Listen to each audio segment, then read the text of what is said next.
BMG.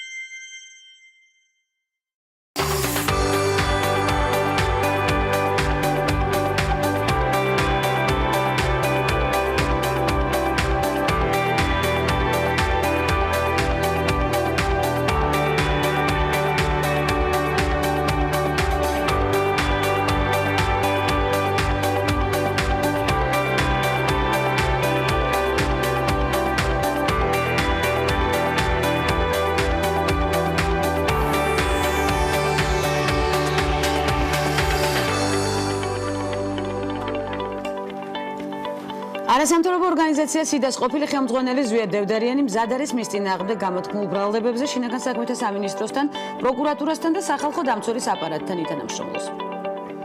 თბილისის მოდის კვირაულის მე-17 სეზონი 19-დან 22 აპრილის ჩათვლით გაიმართება. პირველად ადამიანის უფლებათა ევროკომისარი ქალი გახდა, ევროსაბჭოს ადამიანის უფლებათა დაცვის საკითხებში ახალი კომისარი ყავს.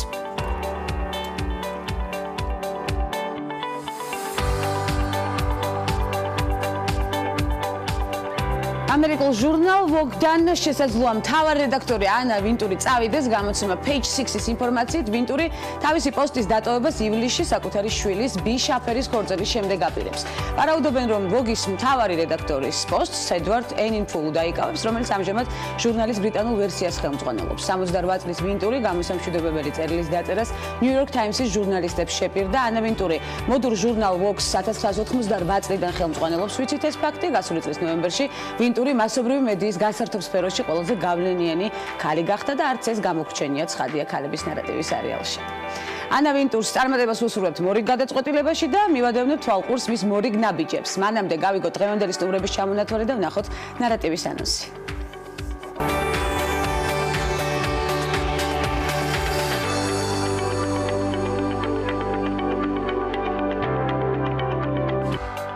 მორიგი ნარატივი აქტუალურ საკითხებზე. სტუმრების ბლოგში 4 შაბათს. თამარ ჩერგოლეიშვილი, ტაბულას დამფუძნებელი და ზურაბ სანიკიძე, იუსტიციის სამინისტროს ანალიტიკური დეპარტამენტის უფროსი. ეს ქალების ნარატივია. გვანცალ აღიძესთან ერთად.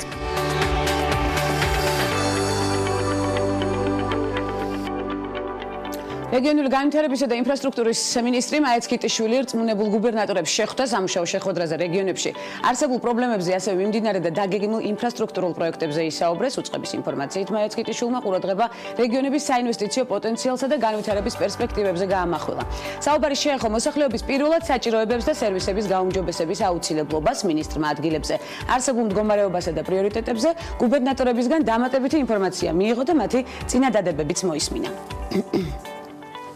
არასამთავრობო ორგანიზაცია სიდას ყოფილი ხელმძღვანელი ზვია დევდარიანი მზად არის მის წინააღმდეგ გამოთქმულ ბრალდებებზე შინაგან საქმეთა სამინისტროსთან, პროკურატურასთან და სახალხო დამცველის აპარატთან ითანამშრომლობს, როგორც უკვე გადაცემის საწყისში აღნიშნეთ, ზვია დევდარიანმა გუშინ ადვოკატთან ერთად პრესკონფერენცია გამართა და აღნიშნა, რომ ბოლო 2 კვირა მის ცხოვრებაში იყო ერთ-ერთი ყველაზე მძიმე. არასამთავრობო ორგანიზაცია სიდას ყოფილმა ხელმძღვანელმა, რომელიც სექსუალურ შევიწროებაში დაადანაშაულეს, პრესკონფერენციაზე განაცხადა, რომ საკუთარი პატივისა და ღირსების დასაცავად სამართლებრივ დავას იწყებს.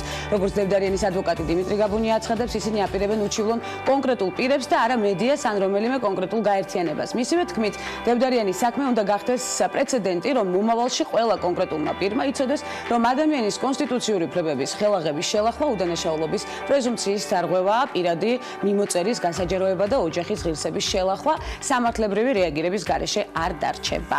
მივადევნებთ თვალყურს ცხადია მოვლენების განვითარებას, არ გამოგრჩება მნიშვნელოვანი.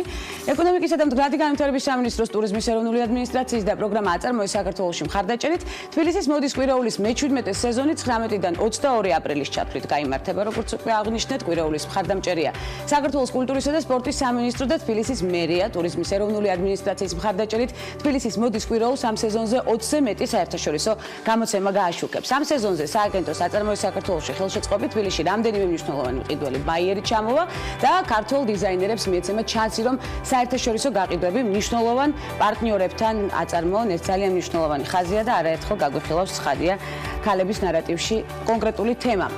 ერაყელმა, სირიელმა, ეგვიპტელმა და უკრაინელმა ქალებმა, რომლებსაც საქართველოს თავშესაფარი მიანიჭა, ნაციონალური კერძები მოამზადეს და კათარზისში მცხოვრებ მოხუცებს გაუმასპინძლდნენ კიდეც. ოკუპირებული ტერიტორიებიდან იძულებით გადაადგილებულ პირთა განსახლებისა და ლტოლვილთა სამინისტროს ინფორმაციით, საკოლმოქმედო ღონისძიებას საქართველოს ოკუპირებული ტერიტორიებიდან იძულებით გადაადგილებულ პირთა განსახლებისა და ლტოლვილთა მინისტრი სოზარ სუბარი და გაეროს ლტოლვილთა უმაღლესი კომისრის წარმომადგენელი საქართველოში იოჰანეს ვან დერ კლაუ დაესწრნენ. ასეთი იყო მიმდინარე მოვლენები, მორიგი საინტერესო რესპონდენტის პორტფელი, გადაცემის მომდევნო ბლოკში გველოდება პერიპეტიები, ბარიერების გადალახვა და საინტერესო პროფესიული გზა ნარატივით რამდენიმე წამში დაგველოდეთ.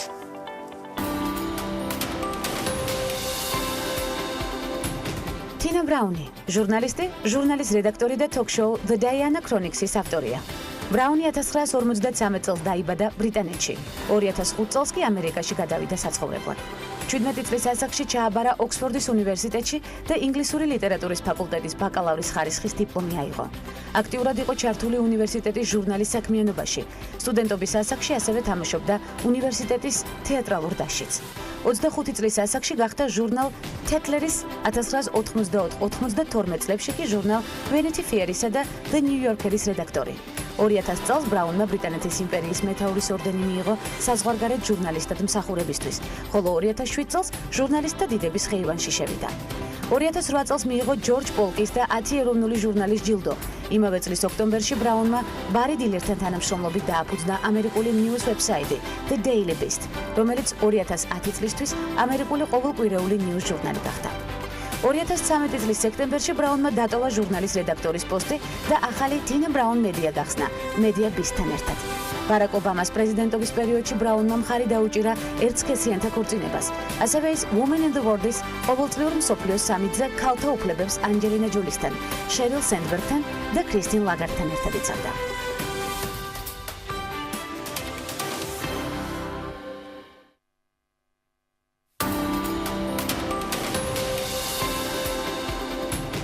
ჯენიფერ იუნელსონი პირველი ქალი რეჟისორია, რომელმაც ჰოლივუდში ანიმაციურ ფილმებზე იმუშავა. ენი ევორდსის გამარჯვებული კუნგ-ფუ პანდას რეჟისორი და მეორე ქალია, რომელმაც მიიღო აკადემი ევორდსის საუკეთესო ანიმაციისთვის. 2016 წლის იანვარში DreamWorks Animation-თან ერთად იმუშავა ფილმ კუნგ-ფუ პანდაზე, რაც მისთვის ყველაზე წარმატებული ნაბიჯი აღმოჩნდა.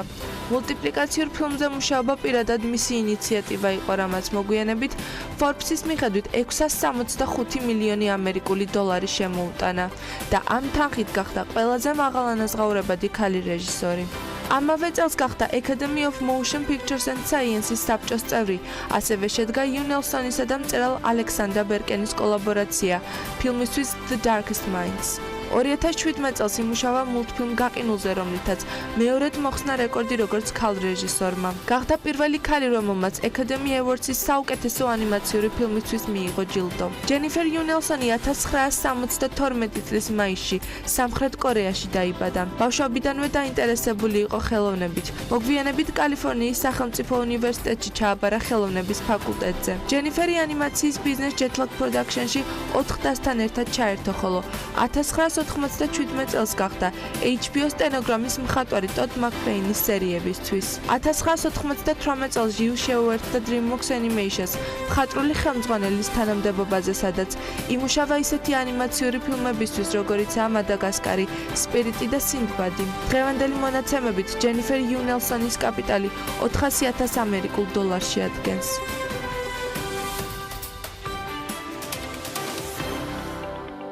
საერთაშორისო ურთიერთობების სპეციალობიდან სხვადასხვა თანამდებობა ევროპის საბჭოში, საქართველოს კანონმდებლობის ევროპულ სტანდარტებთან შესაბამისობაში მოყვანის პროცესში ბევრი აქტივობა და სამუშაო გზა ამერიკის შეერთებულ შტატებში იურისპრუდენციის მიმართულებით. დღეს 13 აპრილის სამიტი გავლენიანი თაყრილობის ღონისძიება ქალებისთვის ნამდვილად და მედია ჰოლდინგის სტაბილოს დაფუძნებლის ჩართულობა მასში. თამარ ჩერგოლეიშვილს ვაერთიანებთ ქალების ნარატივის სერიალში. უღმესი მადლობა თამარ მობრძანებისთვის. გამარჯობა, მადლობა მოწვევისთვის. დროის გამონახვისთვის, ძიმე და გადატვირთულ სამუშაო გრაფიკში პირველ რიგში უნდა გითხო, რამ უნდა გაგრძნობინოთ თავი კომფორტულად, როდესაც რესპონდენტის ამპლუაში ხართ? ეს ჩემთვის აუცილებელია. საინტერესო კითხვებმა, რომელიც შესაძლებლობას გაძლევს, რომ დისკუსია წაიყვანო იმ მიმართულებით, რა მიმართულებაც უფრო საინტერესო იქნება მაყურებლისთვის და რისი თქმა შენ გინდა. ზოგადად ესეთი რჩევა არსებობს ინგლისურად როგორ თქვა, არ ვიცი, questions are for dopes. ქართულად როგორ თქვა, არ ვიცი, questions are for dopes. ანუ ნებისმიერი კითხვიდან შეგიძლია შენთვის საინტერესო თემაზე გადახვიდე, მაგრამ როდესაც ინტერვიუერი ამის კომფორტს გიქმნის და შენ ხიდების გაკეთება არ გიხდება, ეს ნამდვილად დიდი ბედნიერება. და ძალიან დიდი ბედნიერებაა, როდესაც იქნება კომფორტული გარემო ცხადია სტუდიაში უშუალო საუბარი იმისთვის, რომ მნიშვნელოვანი მივაწოდოთ ჩვენს მაყურებელს, ამიტომ ცოტა მეტი უნდა ვისაუბროთ ამ ღონისძიების შესახებ, სოფლიო ქალების სამიტის შესახებ. რამდენი ხანია ტარდება, ვისი დაფუძნებულია და თქვენი 10 წელია ტარდება. მე თვითონ წელს გავიგე ამ ღონისძიების შესახებ, ესე მე რომ ნახე უკვე მივხვდი რომ მოკრული მქონდა თვალი ანუ CNN-ზე, დასავლურ პრესაში და ასე შემდეგ, მაგრამ ეს ყურადღება დიდად არასოდეს არ მიმიქცევია. 10 წელია ტარდება, დამფუძნებელი არის თინა ბრაუნი, რომელმაც მოღვაწეობა ტატლერის რედაქტორობით დაიწყო, ბრიტანული წარმოშობის ნიუ-იორკელი ქალბატონია, შემდეგ იყო Vanity Fair-ს რედაქტორი, შემდეგ იყო ნიუ-იორკერის რედაქტორი, სადაც მან წინააღმდეგობრივი გზა განვლო, მაშინ მახსოვს რომ ძველი თანამშრომლები დაუპირისპირდნენ და ქუსლებიან სტალინს ეძახდნენ. მისი განაწყენებული კოლეგები, შემდეგ მან შექმნა Daily Beast-ი, ასეთ პოპულარული, რომელმაც მე Newsweek-ს შეერწყა და ეხლა აკეთებს აი ამ დიდ კონფერენციას, სადაც ჩადის უამრავი ქალი და იმართება ნიუ-იორკში, ლინკოლნის ცენტრში, ძალიან ესეთი მაღალი პროფილის სტუმრებით. რა ტიპის პლატფორმაა სამიტი, რა არის? იცი, მე როდესაც შემეხმიანენ პირველი ჩემი ის იყო, რომ ხო თუ გსმენიათო ჩვენ შესახებ და პირველი რაც იყო, რომ ფემინისტური ღონისძიება ვახსენე და პირველი რაც უთხარი იყო ის, რომ მე შეიძლება ამ საკითხში არ გამოგადგეთ, იმიტომ რომ მე ჩემი მთავარი ესეთი როგორ თქვა მიზანი არის ის, რომ გენდერული ნეიტრალიტეტი დამყარდეს ყველგან და გენდერის მიუხედავად. ხო და ამიტომ ანუ ხომ არის იქ როგორც წესი ვთქვა, ხშირად ხდება კვოტების მხარდაჭერს და პირდაპირ უთხარი რომ მე არ უჭერ მხარს კვოტებს და ის მითხრეს რომ ეს თემა არ გვაინტერესებს თქვენგან, ჩვენ გვაინტერესებს თქვენი თვალით დანახული მსოფლიოში მიმდინარე მოვლენები. ჩვენ ძალიან გვაინტერესებს ეს და გვაქვს საშუალება რომ ანონსის სახით ქალების ნარატივში გაჟღერდეს ჯერ და შემდეგ უკვე სამიტზე 13-ში იმართება როგორც ვიცი. 12-დან 14-მდე იმართება, მრავალი ღონისძიებაა დაგეგმილი, როგორც უშუალოდ ეს დისკუსიების, ისე ვთქვათ, წვეულებების, სხვა სახის შეხვედრების ფორმით და ჩემი გამოსვლა არის დაგეგმილი 13-ში, კულმინაცია იქნება ეს ღონისძიების, ბუნებრივი არა ჩემს გამო, არამედ ჰილარი კლინტონის გამო, რომელიც მოდერაციას გაუწევს 4 ჟურნალისტის დისკუსიას და ეს იქნება 13-ში პარასკევს უცნაურად დაემთხვა Friday the 13th. თუმცა წარმატებული იქნება დარწმუნებული ვარ. ნახოთ, მართალი გითხრათ უღელავ, იმიტომ რომ ძალიან დიდ პასუხისმგებლობას გжнов. ერთია, როდესაც შენ რაც გიყვარს, ან და რაც გაინტერესებს, რაც გაწუხებს იმ თემაზე საუბრობ ადამიანთან, რომელიც კითხვებს გისვამს უბრალოდ.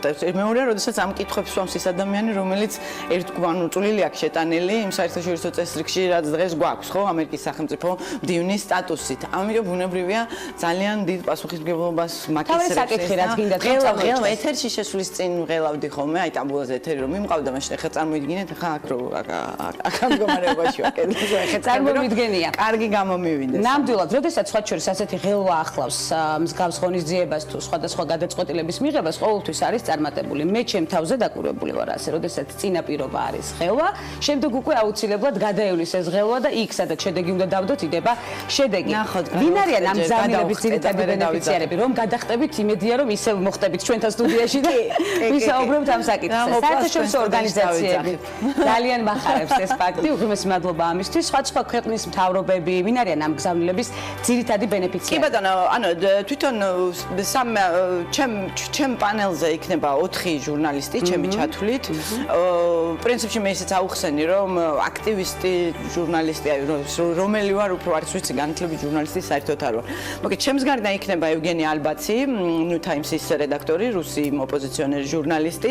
ეჩეტე მერკურალი იქნება, ასევე თურქი ჟურნალისტი, რომელსაც 2012 წელს თურქეთის დატოვება მოუწია ერდოღანის დევნის გამო და ასევე იქნება კერი გრასი კასი, BBC-ს ჩინეთის ოფისის ყოფილი დირექტორი, რომელიც ახლახანს გადადგა ჩინეთის ბიუროდან შეუსაბამობის გამო ხელფაში კაცებსა და ქალებს შორის, თუმცა ჩინეთზე ისაუბრებს ის და არა ამ თემაზე კიდევ სხვა პანელზეა, სადაც ამ თემას ვთქვათ კაცებსა და ქალებს შორის ანაზღაურებაში განსხვავებას მიმოიხილავს. ვისაუბრებთ პუტინის რუსეთზე, ბუნებრივია, ვისაუბრებთ ჩინეთზე, ძენსაუპინის ჩინეთზე და ვისაუბრებთ ერდოღანის თურქეთზე და ბუნებრივია ამის ვთქვათ რაღაცა ამერიკამ რაქნას, ამერიკისთვის რამდენად არის ეს რელევანტური, ეს იქნება მთავარი ფოკუსი. თამარ, მიღმა იმისა, რომ მაშინ მსოფლიოს აღიარებული და ლიდერი ქალბატონები იღებენ მონაწილეობას და არა მხოლოდ ქალბატონები, რატომ არის ეს სამიტი პრესტიჟულებს შორის შეიძლება ასე ითქვას. ჩვენ მოვიძიეთ ინფორმაცია, როგორც თავად აღნიშნეთ, 3 წელს გავიგეთ ამ ღონისძიების შესახებ, არც მე მქონდა დიდი ინფორმაცია სწორედ ამ სამიტის შესახებ. ორგანიზატორების გამო ალბათ ისეთი ფორმა მიეცა ამ ყველაფერს კარგად აორგანიზებენ, რომ ფაქტია მაღალი პროფილის ღონისძიება, განსაკუთრებით ამას აფასებენ ჩემი ამერიკელი მეგობრები, იმიტომ რომ ვეუბნები რომ მანდ მიმიწვიეს სრული ესეთი ექსტაზი ეწყებათ, ვერ ხვდებიან და ჩემთვისაც ისეთი მოულოდნელი იყო. იმიტომ რომ გახსოვთ ესენი რომ გამოქვეყნდა ეს პირადი ცხოვრების ჩანაწერების გამოქვეყნება რომ დაიწყო, ამას რა დაგავიწყებთ. მათ შორის იყო ერთ-ერთი ჩემიც და დათო კოზირიძის ეს ერთად მოხდა, ხო? გამოქვეყნება ამის. დათო უკვე დათოს გადაცემა ეხა ძალიან გვახარებს კოოპერაცია. პირველსაც გადის ჩვენ შორის თანამშრომლობა შედგა. და რო 2 წლის წინ დამიკავშირდა ერთ-ერთი ჟურნალისტი ნინა ჯანკოვიჩი, რომელსაც მოუნდა ამ თემაზე სტატიის დაწერა და ჩემი კომენტარი მთხოვა. სტატიის თემა იყო როგორ ხდება დეზინფორმაციის მიერ ქალების ტარგეტირება და იყო ჩემზე და უკრაინელ დეპუტატზე, რომელსაც ასევე რაღაც ესეთი როგორ თქვა, წამგებიანი, მოდი ესე ვთქვათ, ფოტოში მიამსგავს ეს ვიღაცას, აი როგორც აი დათო კოზირიძის შემთხვევაში იყო, ხო, ვიღაც მიამსგავს ეს ფაქტობრივად პორნო ფილმში და კი ბატონო, კარგად გავიგეთ. ხო, გახსოვთ, იგივე იყო იმ ქალის შემთხვევაშიც და ნუ ჩემ შემთხვევაშიც რაც იყო, ხო იყო, ანუ რაც მოკლედ არ ამის ნეგატივის გახსენება ამაზე და არ მახსენდება სხვა შორის ძალიან ნეგატიურად. ერთ-ერთი გამოცდილება და ერთ-ერთი ვარიანტი გადავიღეთ. როგორც გამოცდილებას ისე ვიღებ და დამიკავშირდნენ რომ აი ქალების ტარგეტირება და მე ჩემი კომენტარი იყო ის რომ ქალების ტარგეტირება კი არ ხდება. უბრალოდ ქალები ოლი სამიზნეები ვართ ამ შემთხვევაში, იმიტომ რომ საზოგადოებაში არსებული სტერეოტიპების გამო კაცისთვის რომც გამოქვეყნდეს, კაცს რომც გამოუქვეყნონ პირადი ცხოვრების ჩანაწერი ღალატი იქნება თუ სხვა რამ, საზოგადოება არ გაკიცხავს, მაქსიმუმ ოჯახში შეექმნას პრობლემა. ქალებს რომლებსაც მოითხოვებათ რომ, რა ვიცი მე ამის ქალიშვილებმა გააჩინონ ბავშვები, ხომ ამ შემთხვევაში ქალები უბრალოდ იოლი სამიზნეები ვიყავით, თორე ზუსტად დათო კოზირიძის მაგალითი მოვიდრების ამაღლება საჭირო, რა არის, რა ნაბიჯებია გადასადებების სტერეოტიპებაში, რომ ჩვენი საზოგადოება სოციალური ტრანსფორმაციის პროცესს გადის, განსხვავებით აღმოსავლეთ ევროპისგან, სადაც უკვე საზოგადოება, ურბანული საზოგადოება, როცა საბჭოთა კავშირი დაიშალა, ძალიან ძლიერი იყო და ჩვენთან ესე არ მოხდა, ხო? ჩვენ მოდერნიზაციას გავდივართ და ბუნებრივია ამ პროცესში ამ სტერეოტიპების მსხრევაც ხდება, და უფრო მეტი უნდა ვიმუშაოთ იმისთვის, რომ ქალები არ ვიყოთ იოლი სამიზნეები და ვიყოთ ისეთივე, ყოველ შემთხვევაში კაცებისგან არაფრით განსხვავდებოდეთ. აი ამას უნდა მივახციოთ და ბუნებრივია ამისთვის ძალიან აქტიური სამუშაო გზა გაქვთ გავლილი სხვადასხვა თანამდებობაზე, სხვადასხვა მნიშვნელოვანი პროექტი მახსენდება თქვენს ხარჯზე. თქვენ პირადად როგორ არღვევთ და ამსხვრევთ სტერეოტიპებს? მაინტერესებს აი პირველი ნაბიჯებიდან, როდის გაჩნდა ეს სურვილი, რომ საზოგადოებაში არსებული სტერეოტიპები გაგიაზრებინათ და დაგემსხვრიათ თქვენი კონკრეტული ნაბიჯები? არ მიყვარს ჩემ თავზე ლაპარაკი დიდად რომ მე რაღაცა დავამსხვრიე და გამოვამსხვრიე, ანუ არ მგონია ჩვეულებრივად. ხასიათის საკითხია ყველაფერი საბოლოო ჯამში, სად იზრდები, როგორ ოჯახში იზრდები, რა აღზრდას გაძლევს შენი მშობლები, რას გინერგავენ. მე მაგალითად, აი ხშირად რო ხდება ხოლმე აი სკამათი იმასთან დაკავშირებით, რომ აი თუ თქვათ მეტი ქალი იქნება პოლიტიკაში, ეს ავტომატურად ნიშნავს იმას, რომ ქალები უკეთესად იგრძნობენ თავს. ამას სწორედ ამიტომ არ ვეთანხმები. დედაჩემი, რომელიც ყველას ძალიან მიყვარს დედამიწის ზურგზე, მაგალითად იყო უფრო მშვიდია, მშვიდობის არ უნდოდა რომ არავისთან მებრძოლა, უნდოდა რომ რაღაცნაირად ყველას ყვარებოდი, მithumetas ამის რესურსს ხედავდა ესე, რომ შესაძლებელია ცოტა გავჩნდები, რომ ყველას უყვარდე.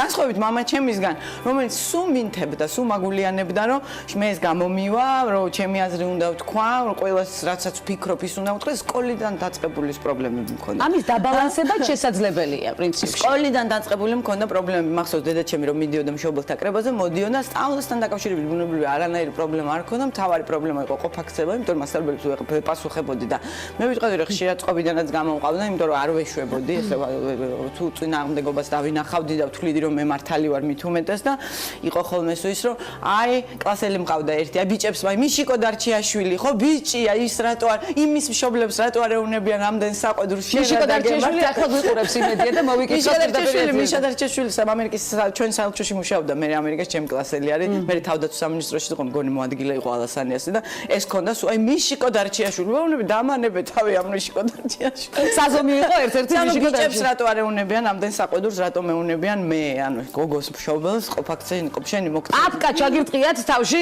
ბიჭი ჩაურტყამთ. მე პირველი ტვინი შერყევა ეგრე მივიღე, პატარა ბიჭი იყო ჩემი კლასელი და მოვწონდი და ესე გამოხატა. მოვწონდი და დავცინე რაღაცაზე დავცინე და გაბრაზდა და უკნიდან გამოქანდა ესე სკოლიდან გამოვდიოდი მახსოვს და ჩამარტყა ისე რომ წავიქეთ თავისი პაპკა ეგრეთ წოდებული წიგნებით გატენილი ჩანთა ჩამარტყა გამწარებულმა აღონდა ეს იყო თან იმის გამოხატვა რომ მოვწონდი რეალურად და ასეთი გამოხატვა ხო და აი მე მაშინ რეაქცია რა იყო საინტერესოა შემდგომ სამი კვირა ვიცექი ტვინის შერყევა და ახლაც გახსოვთ მთელი ცხოვრება ის ადამიანი რომელსაც უდოდა რომ დამახსოვრებოდით მთელი ცხოვრება და რაღაცას მოახერხა პრინციპში საინტერესოა ტაბულას გეგმები ძალიან საინტერესოდ საუბრობს თქვენს პირველ ნაბიჯებზე და ბარიერულ გზებზეც ხადია მაგრამ ტაბულას ასევე ძალიან დიდი ანაბეჭდი აქვს დატოვებული გზაზე თქვენს პროფესიულ გზაზე აქვს თუ არა გეგმებში ტაბულას ვთქვათ დაუბრუნდეს საგამომცემლო სივრცეს იგივე სატელევიზიო ფორმატს არა ჩვენ დროს არ ვეწინააღმდეგებით როგორც წესი დრო მოიტანა ის რომ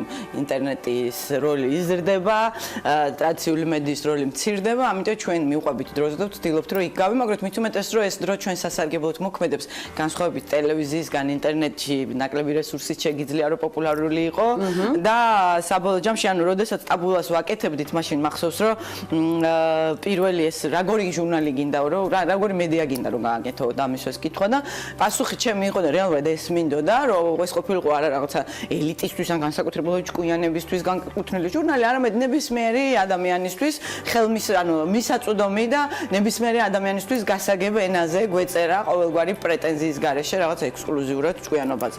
და ამაზე მე ჟურნალი რო გამოვიდა და თქვა აი 2000 წელი 3000 წელი იყიდებოდა და მეტი არა ჩემი კეთილის მსურველებიც მათ შორის ჩემი ქმარიც სულ დამცინოდნენ რომ საბოლოო ჯამში მაინც ელიტისტური ჟურნალი გააკეთე და არ გამოვიდა ის რაც გინდოდა. ნუ მე რასაკვირველია ამას ყველაფერს არ ვეპუებოდი, ვაგრძელებდი და საბოლოო ჯამში აღმოჩნდა რომ 2017 წლის განმავლობაში მას შემდეგ რაც ვიარეთ, ბუნებრივია ამ ყველაფერმა წვლილი შეიტანა ის რომ ჟურნალი ხელში ეჭირათ ამან ტაბულას ცნობიერება ამ ტაბულას ვთქვათ შესახებ იმ ცნობადობა ტაბულას ცნობადობა გაზარდა ის რო ტელეეთერში გავედით ამან ბევრი სპიკერი ახალი ავტორი შეგძინა და მე უკვე ამ ყველაფრის მე ონლაინ სივრცეში რო აღმოჩნდით დაიწყო ჩვენმა და 2,600,000 ხელსაწყოდან ანუ ვიზიტორი ყავდა 2017 წლის განმავლობაში და ეხლა 2 მილიონი რანაირად არის უკვე ეს უკვე შედეგია კი ბატონო ეს უკვე შედეგია და ძალიან ბედნიერი ვარ ამით რომ ესე მინდის ყველაფერი ესე კარგად მინდის წინ იმედი მაქვს რომ ხელი არ შემეშლება, პირიქით ვფიქრობ, რომ ნებისმიერ როგორც ტაბულას დამფუძნებელი ისე ვარ მიწოული, ისე მიხარია, აი რაღაცა ხედავ იქ ტაბულას დამფუძნებელი რო წერია ჩემ გასწრივ. პირველ რიგში ტაბულა ძალიან გამო. იმიტომ რომ სულ მინიმუმ კითხვა დაისმება, რომ რა არის ეს ტაბულა. რა და ეს არის მედია ჰოლდინგი. კი ბატონო, მე მაინც სამომავლო გეგმები მაინტერესებს, მინდა ანონსის სახით ჩემს გადაცემაში გაჟღერდეს ექსკლუზიურად რა იქნება სამომავლო გეგმები. ტაბულას მიმართებით გასაგებია დიჯიტალი წარმოიწია მთელს მსოფლიოში ამაზე საუბარი თუმცა მე ვფიქრობ რომ მაინც თავისი ნიშა აქვს ბეჭდურ მედიასაც ასევე ტელევიზიას და შენარჩუნდება ეს მრავალი წლის განმავლობაში ბუნებრივია შენარჩუნდება მაგრამ უკვე როდესაც ბაზარი განაწილებულია ანუ ტელევიზია ძალიან ბევრ რამეს ჩვევაზეა მე რატო ვიჭიდაო იქ რაც მცირდება რაც ისედაც მცირდება ხო მაყურებლების რაოდენობა მცირდება იქ არის რუსთავი ხართ თქვენ არის იმედი ძალიან სამწუხარო კიდე კარგი თქვენ ხართ იმიტომ რომ გახლეჩილია ხო ძალიან გახლეჩილია ვთქვათ ერთი მხარე ანუ ძალიან როგორ თქვა პოლარიზებულია თვითონ მედია თქვენ ხართ ეს მედია რომელიც სადღაც შუაში პრინციპში ყველას აძლევთ ფორუმს სალაპარაკოს და არ არჩევთ ადამიანებს იმის მიხედვით თქვენ დამი რა დამოკიდებულება აქ ან სხვადასხვა პოლიტიკური პარტიებისადმი რა დამოკიდებულება თქვენ ამ შემთხვევაში ნამდვილად გამონაკლისი ხართ რაც შეეხება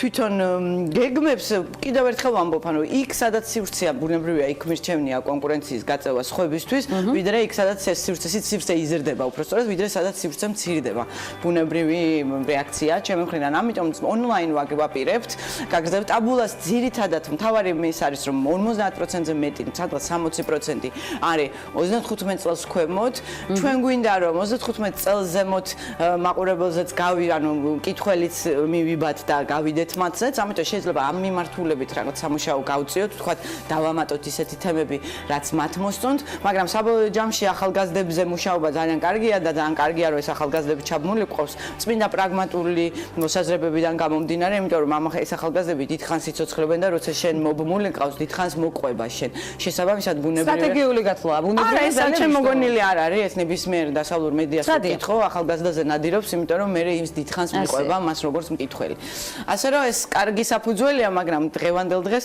მით უმეტეს იმის გამო რომ ჩვენ შედეგის გავლენის ქონა გვინდა და გვინდა რომ პროცესებზე მოვახდინოთ გავლენა ის ადამიანებიც გვინდა ჩავრთოთ ამ ჩვენს თქვათ რაღაცა ჩვენი მედიის კითხვაში და ყურებაში რომლებიც პოლიტიკურად აქტიურები არიან და ჯერჯერობით პოლიტიკურად აქტიური 35 წელს ზემოთ ყოფილი მოსახლეობა არის და ამიტომ ბუნებრივია რომ ესეც არის ჩვენი ამოცანა და ეს იქნება ერთი კარგი ნაბიჯი რომ აი ამათაც დავაინტერესებთ. ცხადია მოვლენების განვითარებას ანონს მოვიკითხავთ რამდენიმე ხანში მე იმედი მაქვს რომ ესტუმრებით გადაცემას ქალების ნარატივი ხშირად უკვე უნდა სასაცილო ის არის ერთი რაც რომ დავიწყე და ის გამომრჩა ორი წამით ეს მინდა და მე ვთქვა რომ დამირეკეს ამაზე რომ დამინეკეს მითხრეს ეს სტატია რომ ნახეს ავტორმა დამინეკა რომ მეილს მთხოვენო შენსასო და თუ შეიძლება რომ მივცეო და კი ბატონო მეცი მეთქი არც ვიცოდი ჯერ აღონისება იყო და ეგრევე მომწერესო თუ შეიძლება რომ დაგირეკოთო რომ გასაუბრება გვინდა თქვენ შესაძლო მონაწილეობასთან დაკავშირებით დამინეკეს საათი 15 წუთი მე პრაქტიკულად ყველაფერზე ტრამპიდან დაწყებული ბრეგზიტი კვოტებზე რას ვფიქრობ თქვა საქართველოში რუსეთი დეზინფორმაცია ყველაფერზე ახმისთვის მაცადეთ 2 წუთი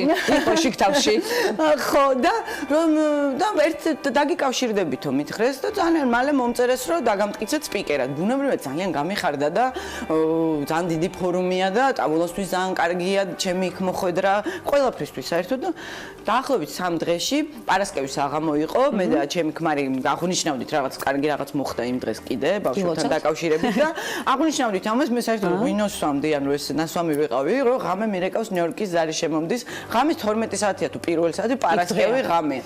და უყურებ ესე და ავიღე ტელეფონი და მინდა უთხრა რომ იცი რა არის ღამეა და გამოსული ვარ და ვსვამდა ეხლა თუ უნდა ტრამპზე მელაპარაკო და იმაზე რა ქვია ბრეგზიტზე არა ვარ კარგ და უცებ ესე და ძალიან მაგარი ამბავი მაქვს უბრალოდ ერთი რამდენიმე დღე უნდა საიდუმლოდ შეინახო და ეს ქალი მეუბნება ვინც მიკავშირდებოდა და მე კი რა ამბავი და ჰილარი კლინტონი გაუკეთებს თქვა გადაწყვიტაო ესე რომ თქვენ პანელს მოდერაცია ჰილარი კლინტონმა გაუკეთოსო და ეგრევე გაეცით საიდუმლო ოჯახში პირველი იყო ქმარი ვისაც ვთქვა ჩემ ქმარი კიდიგა უბრალოდ oh my god რო ყვიროდი თავში მქონდა და ტრიალებდი ერთ ადგილას ვერ მიხვდა რას ვაკეთებ ანუ საერთოდ ვერ მიხვდა ასეთივე შედეგი იქნება სამიტიდან დაბრუნებული თამარ ჩერგოლიაშვილის შეძახილი პირდაპირ ქალების ნარატივში დარწმუნებული ვარ მე ძალიან დიდი იმედი მაქვს რომ წარმატებით იმედი არ მაქვს დარწმუნებული ვარ ამაში აბსოლუტურად მე თქვენი აქტიური ნაბიჯებიდან გამომდინარე და იმ აქტივობიდან და იმ აქტიური ცხოვრების წესიდან გამომდინარე მინდა დავსვა ეს კითხვა იმისთვის რომ ჩვენ მაგალითები გვჭირდება ცხადია ჩვენ გვჭირდება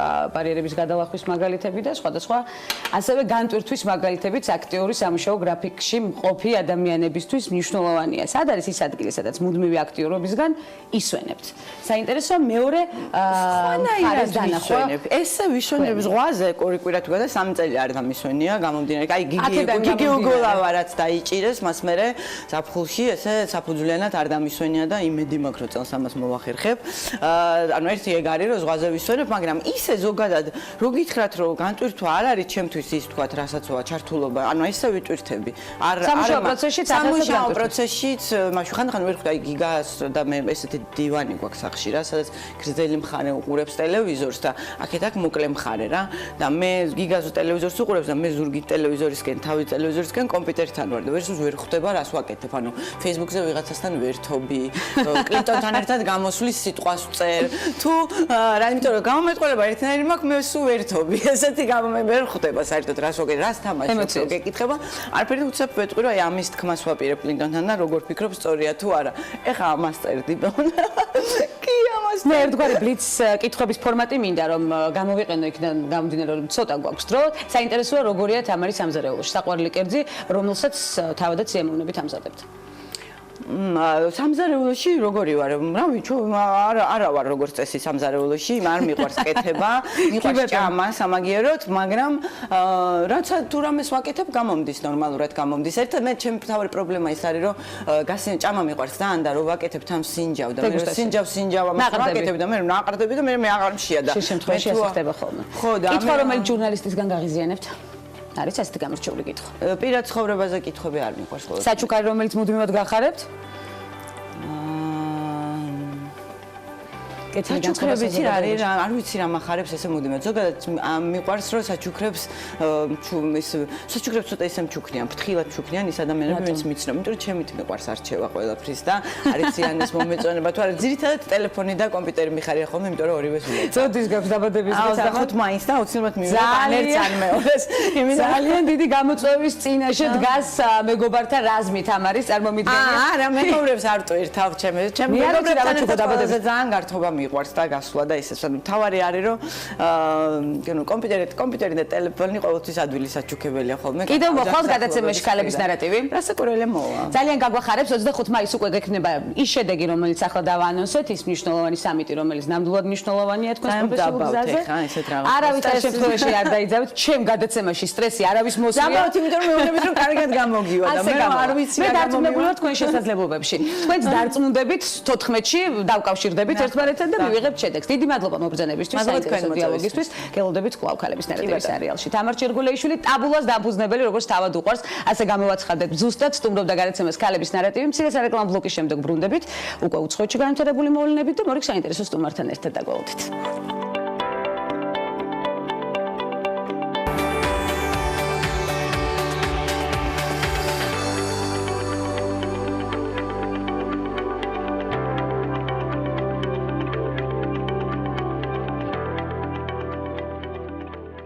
ქალთა მიმართ ძალადობისა და ოჯახში ძალადობის აღკვეთის, ძალადობის მსხვერპლთა დაცვისა და დახმარების შესახებ საქართველოს კანონში ცვლილებების შეტანის თაობაზე ვსაუბრობთ სტუმართან ერთად. იუსტიციის სამინისტროს ანალიტიკური დეპარტამენტის უფროსი ზურაბ სანიკიძე სტუმრობს გადაცემას. მოგესალმებით, ბატონო ზურაბ, უღმესი მადლობა მოგწონებისთვის. შეგვიძლია პალიდეტეს ჩაი დავაგემოვნოთ, ვიცი რომ ყავის მოყვარული ხართ, თუმცა ჩაიც ძალიან კარგია დიალოგის საწყისში.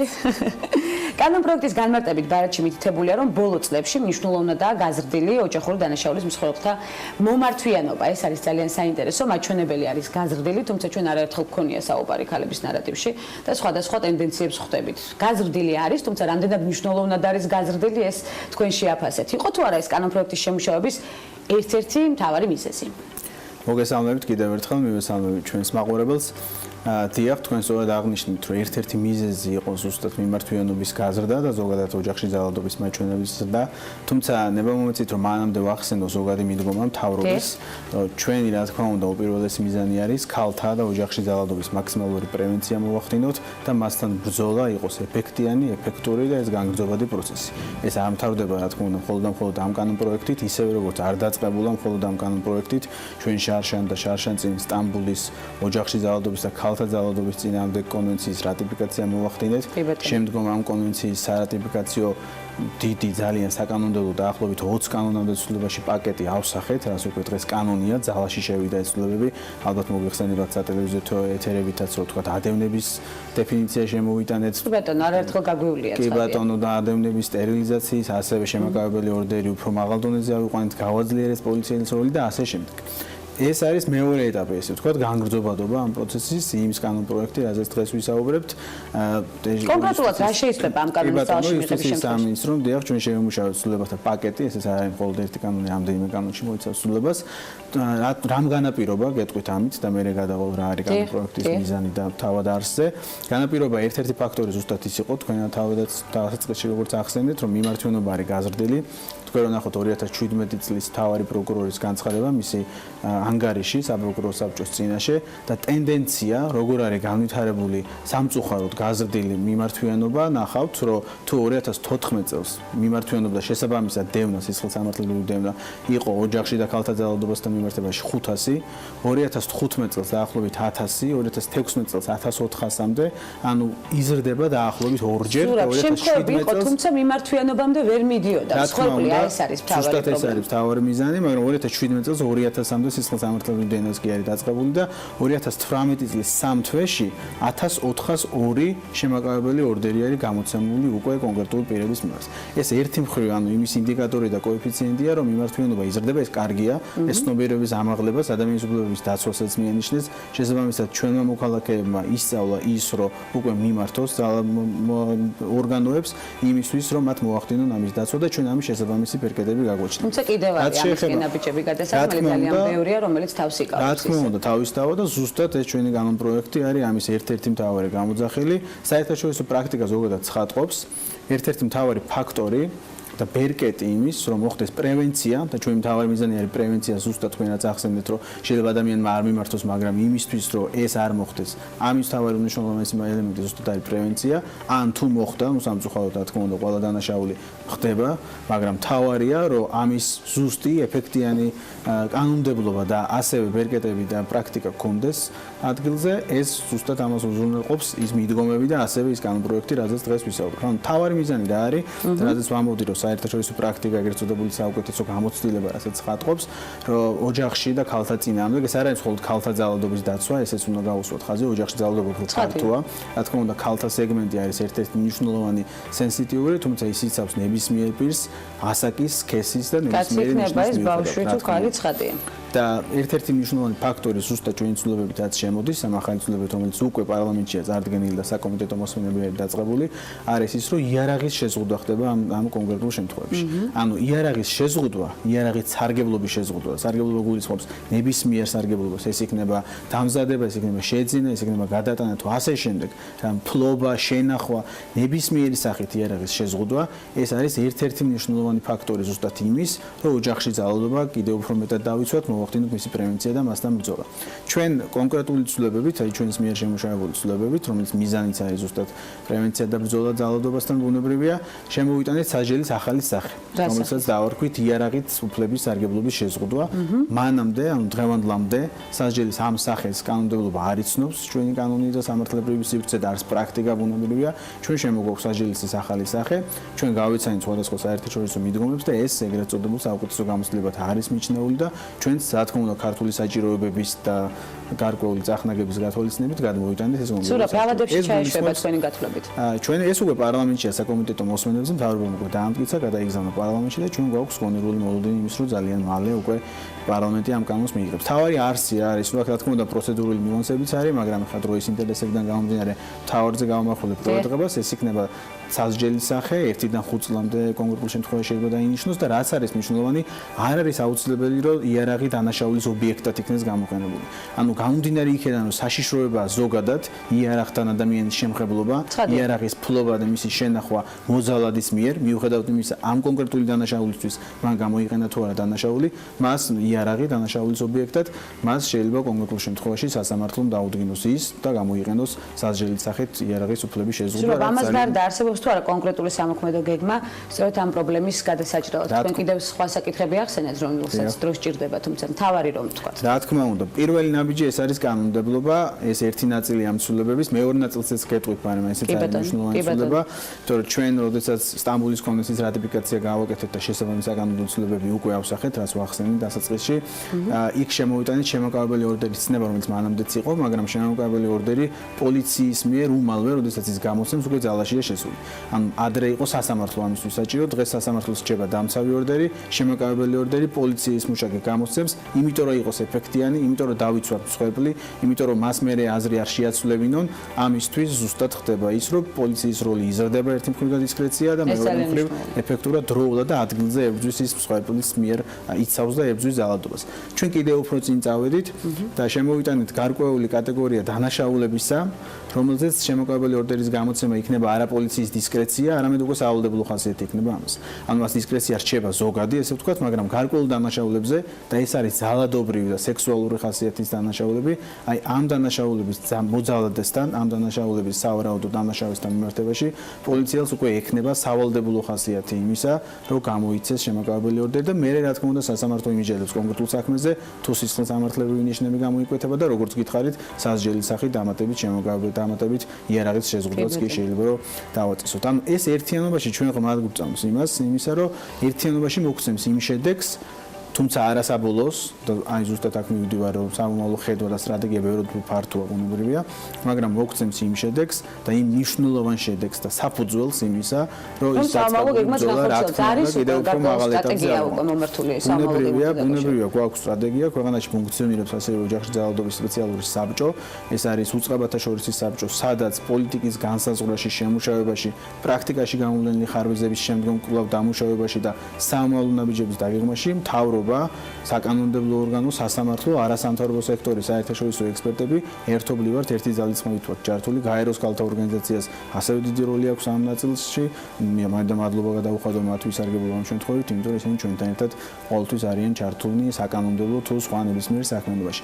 ჩვენ გვაქვს რა თქმა უნდა კონკრეტული სტრატეგია, იქ არის გაწერილი კონკრეტული ნაბიჯები, რომელიც გულისხმობს არა მხოლოდ საკანონმდებლოს, არამედ ცნობიერების ამაღლებას, რაც არის ძალიან მნიშვნელოვანი. ეს ერთ-ერთი მნიშვნელოვანი. იმიტომ რომ თუ არ ვწდები არისტოტელეს აქვს ნათქვამი, იმისთვის რომ დავიცვათ ადამიანთა უფლება, პირველ რიგში უნდა უთხრათ მათ რა უფლებები გააჩნიათ. ეს არის ზუსტად ცნობიერების ამაღლება ერთი მხრივ და მეორე მხრივ განცდა იმისა, რომ შენ როდესაც სამართალდამცავ ორგანოს მიმართავ, შენ არ იქნები ამით დაჩაგრული, შენ ამისთვის პასუხს არ მოგთხოვენ, არამედ პირიქით დაგიცავენ.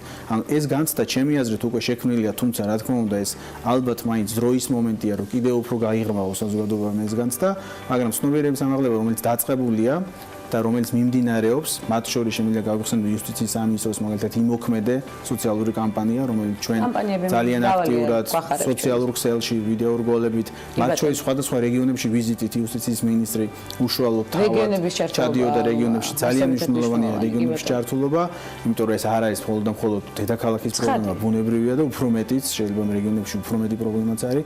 ამიტომ ჩვენ ამ კუთხით ერთიანი სტრატეგია გვაქვს, რომელიც კანონმდებლობას, პრაქტიკას და ცნობიერების ამაღლებას სამივე ელემენტს ერთიანობაში წამოწევს. გვახარებს თქვენი გადადგმული ნაბიჯები. დავამატებ შინაგან საქმეთა სამინისტროს დეპარტამენტს, ადამიანის ახალი დეპარტამენტი, რომელიც შეიქმნა, მოგეხსენებათ, ადამიანის უფლებების ეგრეთ წოდებული დეპარტამენტი, რომელიც ერთ-ერთი მთავარი ნაწილი, ზუსტად მათი სეგმენტი არის ოჯახში ძალადობა და ისინი, რა თქმა უნდა, ზოგადად ყველა სხვადასხვა ორგანოსთან ერთად ზუსტად მათი მიმართულება იქნება ის, რომ ეფექტიანად ებრძოლონ ძალადობას, მათ შორის ოჯახში და ქალთა ძალადობას. ჩვენ მაქსიმალურად შევეცდებით ჩავერთოთ ყველა პროცესში. დიდი მადლობა მობრძანებისთვის და დროის დათმობისთვის, მნიშვნელოვან საკითხებზე ყურადღების გამახვილებისთვის. ნამდვილად ბევრი ნაბიჯია გადასადგმელი, თუმცა კარგია რომ ამდენი აქტივობაა და ჩვენ შედეგს ველოდებით. ცხადია, უკვე არსებულ შედეგთან ერთად უფრო დიდ. ზურაბ სანიკიძე, იუსტიციის სამინისტროს ანალიტიკური დეპარტამენტის უფროსი სტუმრობდა გადაცემას. მნიშვნელოვან საკითხებზე გავამახვილეთ ყურადღება და არაერთგზის იქნება, ცხადია. ეს საკითხი ჩვენი მთავარი თემა. ასეთი იყო დღევანდელი ნარატივი. ხვდებით ერთმანეთს ზუსტად 11 საათზე. ხვალ ცხადია, მორიგი აქტუალურ და მნიშვნელოვანი საკითხების განსახილველად.